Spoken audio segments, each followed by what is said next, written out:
السلام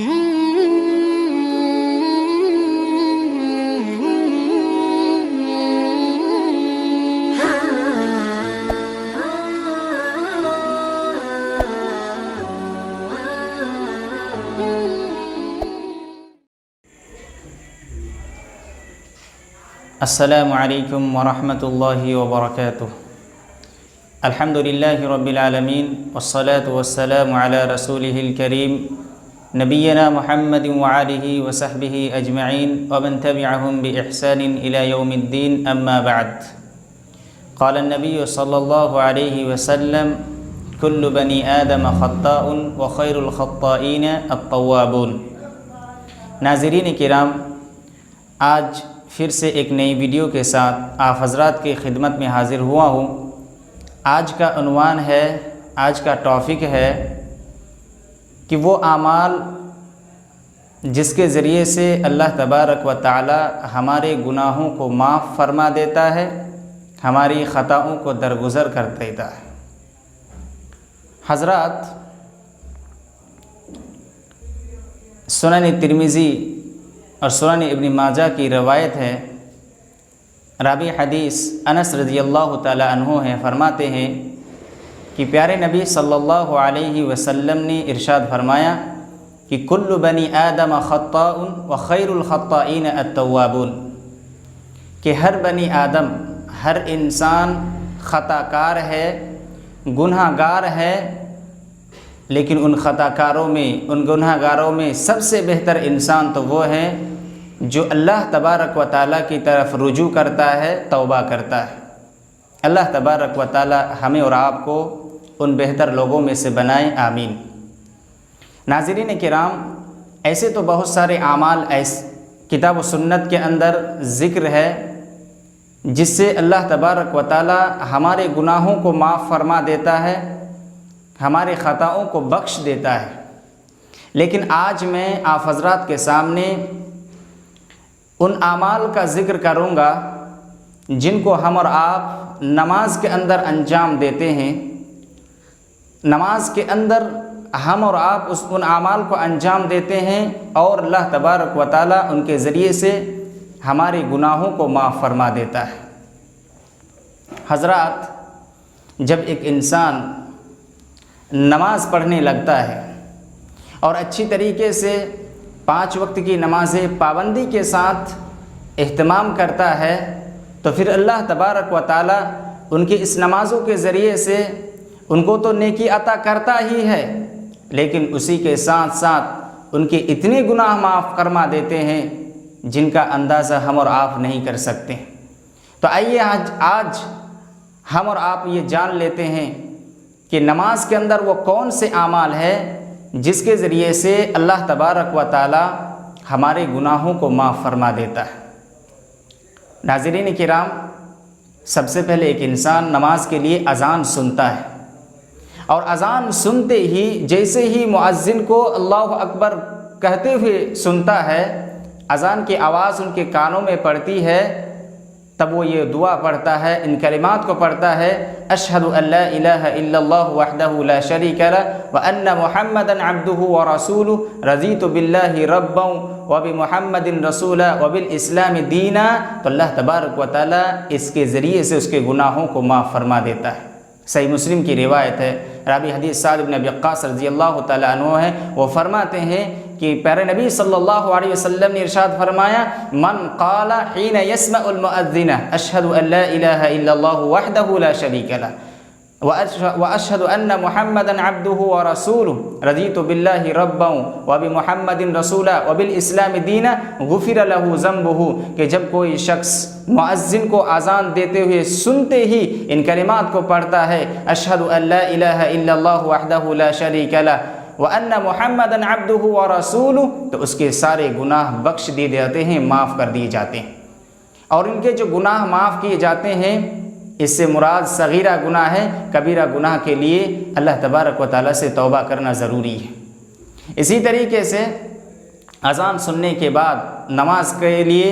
وہ وضو کرتا ہے، وضو کا قصد کرتا ہے۔ جب ایک انسان گھر میں اچھی طریقے سے وضو کرتا ہے، مکمل طریقے سے وضو کرتا ہے، تو پھر اللہ تبارک و تعالیٰ اس کے ان اعمال کے ذریعے سے بھی اس کے گناہ کو معاف فرما دیتا ہے۔ صحیح مسلم کی روایت ہے، راوی حدیث عثمان بن عفان رضی اللہ تعالیٰ عنہ یہ فرماتے ہیں کہ پیارے نبی صلی اللہ علیہ وسلم نے ارشاد فرمایا، من توضأ فاحسن الوضوء خرجت خطاياه من جسده، کہ جس نے وضو کیا اور اچھی طریقے سے وضو کیا، مکمل وضو کیا، تو پھر اس کے گناہ اس کے جسم سے نکل جاتے ہیں، حتی تخرج من تحت اظفاره، یہاں تک کہ اس کے ناخنوں کے نیچے سے بھی نکل جاتا ہے۔ اور وضو کے سلسلے میں ایک بہترین حدیث ہے جس کے ہم اور آپ کو ذہن میں رکھنا چاہیے، ذہن نشین کرنا چاہیے، وہ یہ ہے کہ سنن ترمذی، سنن نسائی اور سنن ابن ماجہ کی روایت ہے۔ راوی حدیث عمر بن خطاب رضی اللہ تعالیٰ عنہ فرماتے ہیں کہ پیارے نبی صلی اللہ علیہ وسلم نے ارشاد فرمایا، من توضأ فاحسن الوضوء ثم قال اشهد ان لا اله الا الله وحده لا شريك له واشهد ان محمدا عبده ورسوله فتحت له 8 ابواب الجنه يدخل من ايها شاء، کہ جس نے وضو کیا اور اچھی طریقے سے وضو کیا، پھر انہوں نے کہا اشہد ان لا الہ الا اللہ وحدہ لا شریک لہ واشہد ان محمدا عبدہ ورسولہ، تو اس کے لیے جنت کے 8 دروازے کھول دیے جاتے ہیں، وہ جس دروازے سے چاہے گا داخل ہو جائے گا۔ جب وہ اچھی طریقے سے وضو کر لیتا ہے، اس کے بعد وہ مسجد کا رخ کرتا ہے، مسجد کی طرف روانہ ہوتا ہے، تو جو شخص مسجد کی طرف پیدل چل کر جاتا ہے، وہ پیدل مسجد کی طرف چل کر جاتا ہے، تو پھر اللہ تبارک و تعالیٰ اس کے اس عمل کے ذریعے سے بھی اس کے گناہ کو معاف فرما دیتا ہے۔ صحیح مسلم ہی کی روایت ہے، راوی حدیث ابو ہریرہ رضی اللہ تعالیٰ عنہ فرماتے ہیں کہ پیارے نبی صلی اللہ علیہ وسلم نے ارشاد فرمایا، من تطہر فی بیتہ ثم مشى الى بیت من بیوت اللہ لیقضی فریضۃ من فرائض اللہ كانت خطوتاه تحت احداهما تحت خطيئة والاخرى ترفع درجة، کہ جو شخص اچھی طرح وضو کرے، جو شخص گھر میں وضو کرے، پھر کسی مسجد کی طرف روانہ ہو، اللہ تعالیٰ کے گھروں میں سے کسی ایک گھر کی طرف روانہ ہو، مقصد کیا ہے کہ اللہ تبارک و تعالیٰ کے فرائض میں سے کسی ایک فریضہ کو انجام دینا ہو، تو پھر اس کے 2 قدموں میں سے ایک قدم اس کے گناہ کو مٹا دیتا ہے اور دوسرا ایک درجہ کو بلند کر دیتا ہے۔ جب اچھی طریقے سے وضو کر لیتا ہے تو پھر وہ کسی مسجد کی طرف پیدل چل کر جاتا ہے، تو جب وہاں جانے کے بعد وہ جماعت کے ساتھ 5 وقت کی نمازیں پڑھتا ہے۔ یہ جو 5 وقت کی نمازیں پڑھتا ہے، اگر کوئی انسان 5 وقت کی نمازیں پابندی کے ساتھ پڑھتا ہے تو اس کے ذریعے سے بھی اللہ تبارک و تعالیٰ اس کے گناہوں کو مٹا دیتا ہے، انہیں بخش دیتا ہے۔ صحیح مسلم ہی کی روایت ہے، راوی حدیث ابو ہریرہ رضی اللہ تعالیٰ عنہ وہ فرماتے ہیں کہ پیارے نبی صلی اللہ علیہ وسلم نے ارشاد فرمایا، الصلوات الخمس والجمعۃ الی الجمعہ ورمضان الی رمضان مکفرات ما بینہن اذا اجتنب الکبائر۔ پیارے نبی صلی اللہ علیہ وسلم نے فرمایا کہ 5 وقت کی نمازیں ایک جمعہ سے دوسرے جمعہ تک اور ایک رمضان سے دوسرے رمضان تک درمیان میں ہونے والے گناہوں کا کفارہ ہوتے ہیں، بشرطی کہ وہ کبیرہ گناہوں سے بچے رہیں، کبیرہ گناہوں سے اجتناب کریں۔ اور صحیح بخاری مسلم کی ایک روایت ہے، راوی حدیث انس رضی اللہ تعالیٰ عنہ فرماتے ہیں کہ ایک دن میں پیارے نبی صلی اللہ علیہ وسلم کے پاس بیٹھا ہوا تھا، ایک آدمی آیا اور کہنے لگا کہ یا رسول اللہ، مجھ سے ایک ایسا گناہ ہو چکا ہے،